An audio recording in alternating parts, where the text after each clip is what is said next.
My name is Richard Chua. I'm a theatre maker, and now I'm here for this little chat entitled Why Watch a Gay Play? Okay. I've been doing theatre for some time, mainly Chinese language theatre, and I'll be running my theatre company next year. It's called Little Red Shop. If you get this handout, then you will see my company details right at the back. So please do come support us, local theatre makers, and do visit my site often, so that you know what languages I'm representing this year. And I also would like to thank Mark Spa and Cafe for the space. Thank you so much. For giving us the space for free for this event. The invitation 206. So yeah, if you want a champagne, it's not wine, sorry. I made a mistake. So champagne, World Cup Germany, FIFA 2006. It's going at $33 per bottle. You can bring it home. And for people here, you get house calls, wines, juices, and soft drinks, beer and beer at 30% discount up to 9:30. Okay, the situation of this time. Okay, and I also would like to thank KC for his support, especially for allowing me to talk a little bit about The Language of Their Own, played by Checkpoint Theatre, written by Che Yu. It's a playwright, a Singaporean playwright based in the United States, and also the cast member of Language of Their Own, Peter Sao, is here to join me today on this show. Okay, right. So, for the title of this particular living room chat is called Why Watch a Gay Play? Well, I think all of us, one way or another, we have watched a gay play. Why a gay play? It's a play that has gay theme in it. Okay? So this is basically what we're going to talk about today. So what I'm going to do is I'm going to start sharing with you a little bit about my own journey of watching gay plays, or watching plays in general. And after that, I will also share with you my reason why I staged gay plays as well as a theatre maker. And right after that, I will invite Peter to share with us, some views about issues that gay people face today. I will also contribute to talk a little bit about. And after that, I would like to invite all of you. So we have a very small crowd. So I think each and every one of you should say something. Talk a little bit about your own experiences. In watching your plays, and also what you think are the issues that gay people face today. Okay? I hope this could be a very lively chat, and we can have a conversation. And then from there, we see how we can try to build common understanding on some issues. Okay? Okay.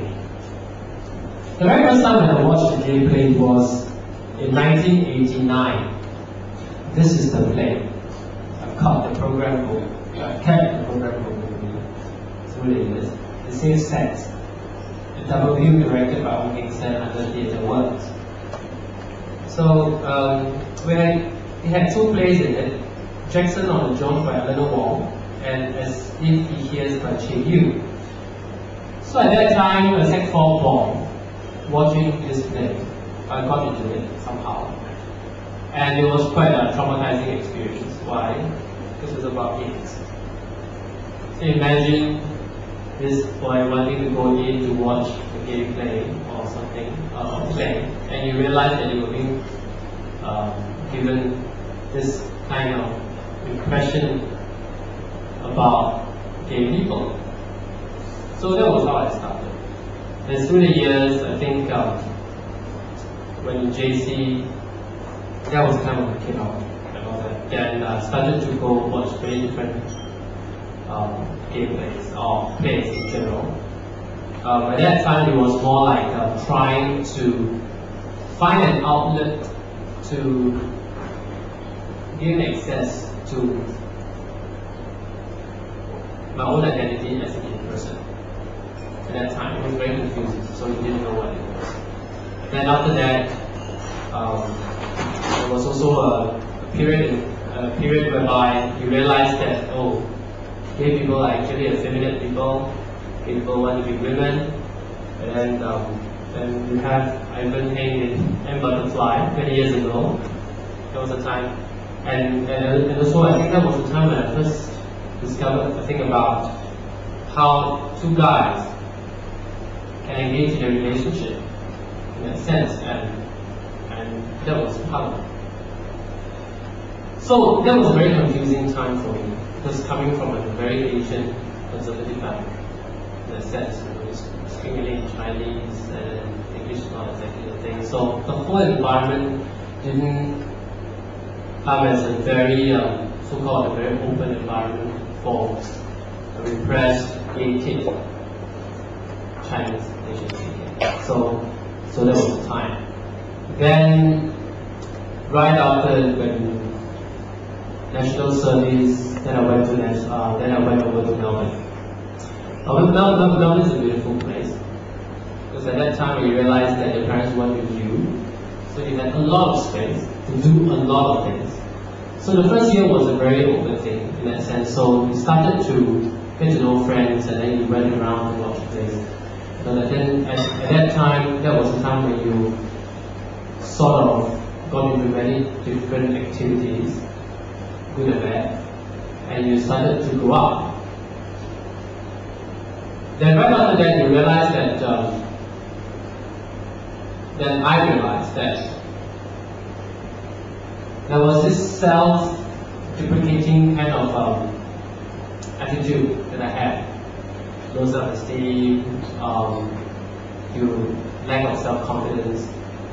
That was a time when gay plays or plays of a gay theme allowed me to try to understand how is it like? It is sort of like a self-pity kind of journey.